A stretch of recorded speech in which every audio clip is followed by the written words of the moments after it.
Hi, I'm John McAuliffe, Chief Marketing Officer of VFM Leonardo, and welcome to VTV. VTV has been produced for hotel e-commerce, marketing, and sales professionals to provide insights, knowledge, and learning from industry experts on how to extract more value from a hotel's presence on the internet. Each week I will interview an industry expert on a single topic. We have discovered many of these topics from industry people like yourself and encourage you to let us know if there is a topic you would like us to cover on future episodes of VTV. You can email us at vtv@vfmleonardo.com and make your suggestions anytime. Welcome to today's episode, titled, How to Know Where the Fish Are. Joining me today is Jeff Higley. Jeff is the editorial director at hotelnewsnow.com, which he recently launched for Smith Travel Research. He is immersed in the latest news and trends in the worldwide hotel industry and speaks with executives at hotel management companies to get their firsthand perspectives on what's happening in the industry. Jeff, thank you for joining me on VTV today, and welcome. John, thank you very much. It's my pleasure to be here. Today's topic, how to know where the fish are. You speak to a lot of hotel marketing people at brands, management companies, and at properties. And there's this old adage in the marketing world that states, fish where the fish are. And it is true. Really successful companies, or in this case hotels, know who their customers are and why they stay at their hotel, and they keep focused on that. Can you tell us from your conversations that you're having with hoteliers these days, where are the fish? In other words, where are hotels finding success in their online marketing efforts? And what do other hoteliers need to do in order to extract more value and success out of their online efforts? Well, that's a good question. You know, it's interesting that you mentioned that. I was just reading an article about the Dead Sea and how it's shrinking. And I think, and how the fish are actually in the freshwater ponds and bodies of water that surround the Dead Sea. And I can't help but kind of equate that to what's going on in the hotel industry right now, because, you know, 2 years ago, the hotel sea was just flush with fish. There were it was a seller's market. Hotels had command of the pricing, hotels had command of the inventory, and it was a good day for hotels. Now, however, much like the Dead Sea is shrinking, the hotel sea has kind of shriveled up because of the recession, and you had your corporate travelers leave, you've had your leisure travelers go. So the marketing aspect of it is more important than ever to hook those fish, the fewer fish that are out there.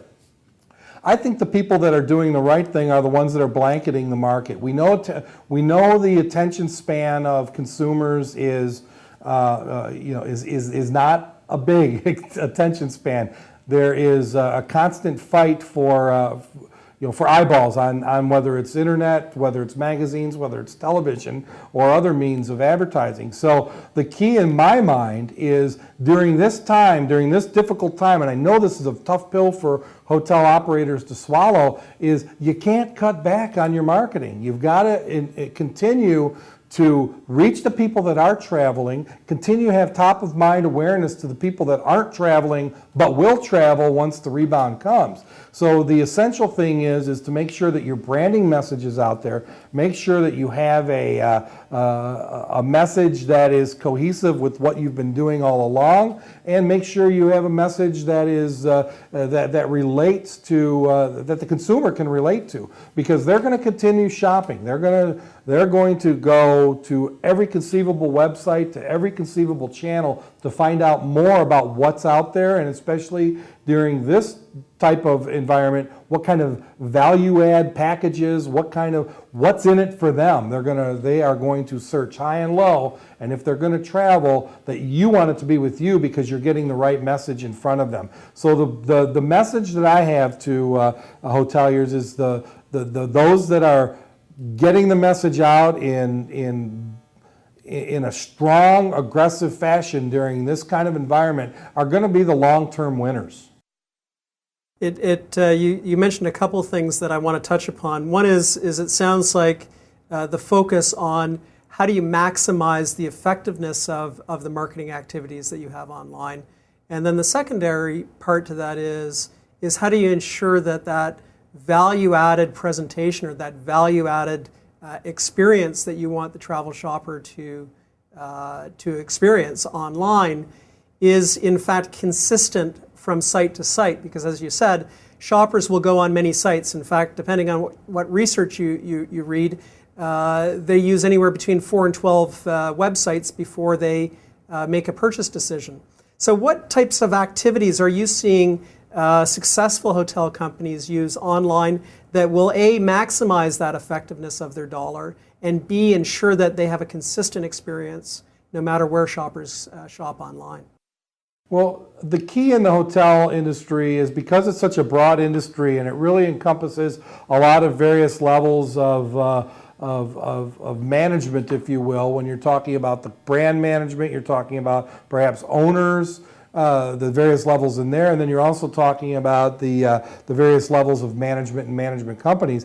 The companies that are successful with their online campaigns are the ones that take it by the horns and make sure that everybody at every level understands what's going on.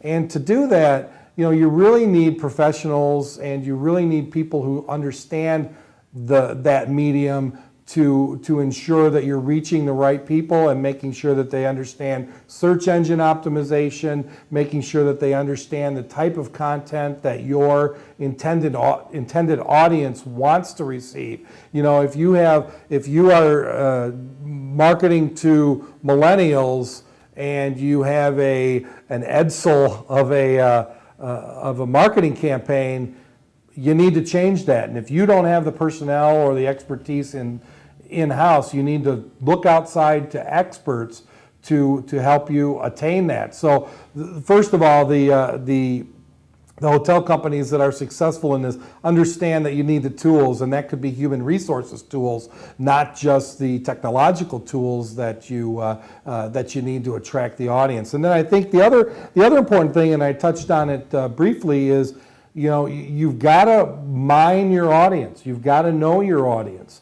It's not necessarily just a kid's world out here in the world of the internet. There are a lot of baby boomers that are 60, 65 that use the internet to their advantage by being savvy, by being very patient, and certainly by being well educated on the various channels on the internet that they can turn to. So you've got to know your audience, and if that means doing some research to find that out, you can't just guess. If you're guessing, your results are going to show that. They're going to be mediocre, and they're not going to be productive in terms of turning it into revenue for you. So I think that's probably the fundamental thing that the hotel companies that are successful are doing is that if they don't know their stuff, they're going out and finding people who do know their stuff. And that doesn't necessarily mean every kid that comes out of college with a video camera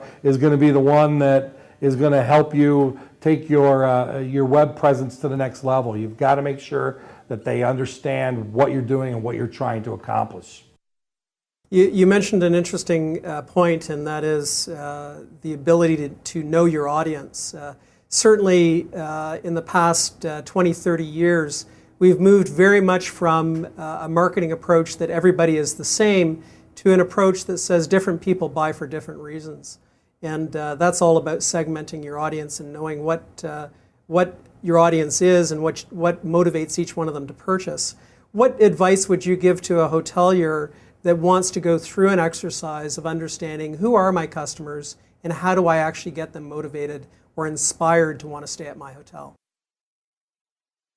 John, first of all, the advice is that you've got to bite the bullet and put some budget aside for that type of a venture. It doesn't have to be millions of dollars, although you could spend that much.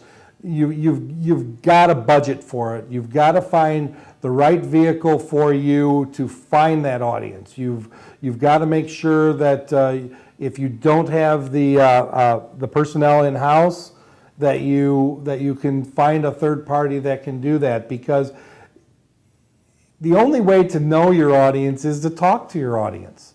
you can't assume anything in this day and age. We just talked about the baby boomers, and perhaps the assumption is that they're not tech savvy. Well, I've got news for you. They're a lot more tech savvy than what you would expect. And on the other end of the spectrum, not all 25-year-olds are looking for that hot nightclub experience that that lifestyle hotels seem to want to put in their lobby. Perhaps they want a little bit more of a laid-back experience. So knowing your potential guests, getting to know them, talking to them, and fully understanding what they're telling you, not just hearing what you think you want to hear, is of the utmost importance. And the only way to do that I know of is to communicate with them. And even in this day and age of technology, the best way to do that is face-to-face. So whether it's focus groups, whether it's going to your hotels and actually having the surveys conducted on site, or whether it's through a webinar type of a situation or a webcast type of a situation where you can engage them back and forth, any of those options are certainly good options to learn and listen and learn to what your current customers and potential customers want to tell you. It's no different. The segmentation in consumers is no different than the segmentation in hotels itself. We have a luxury segment for a reason. We have an economy segment for a reason, and everything else in between for a reason. Because there's developers that want to develop in those, there are owners that want to own those types of hotels, there are managers that manage those hotels, and there are guests that want to stay at every one of those hotels for a specific reason. And lastly, I guess one of the things that always amazes me is this the advent of lifestyle hotels in our industry these days. And a lot of it is done because they are talking to their customers, so I certainly applaud that. But lifestyle hotels go back to the dawn of the branding and franchising of hotels. Holiday Inn, at its inception, was a lifestyle hotel for the family that was traveling with the 2.8 kids in 1950. Knight's Inn was a lifestyle hotel that catered to the trucker market. So, the bottom line is that knowing your audience is important. Talking to them and understanding them is going to be the key ingredient to making sure that your any kind of online campaign is important. Jeff, thank you for joining us today on VTV. We enjoyed your insights and the knowledge that you brought to us. John, it was my pleasure. I appreciate your time. Thank you very much. To all the viewers out there, be sure to visit vtv.vfmleonardo.com and post your comments. Tune in next week for more from another industry expert.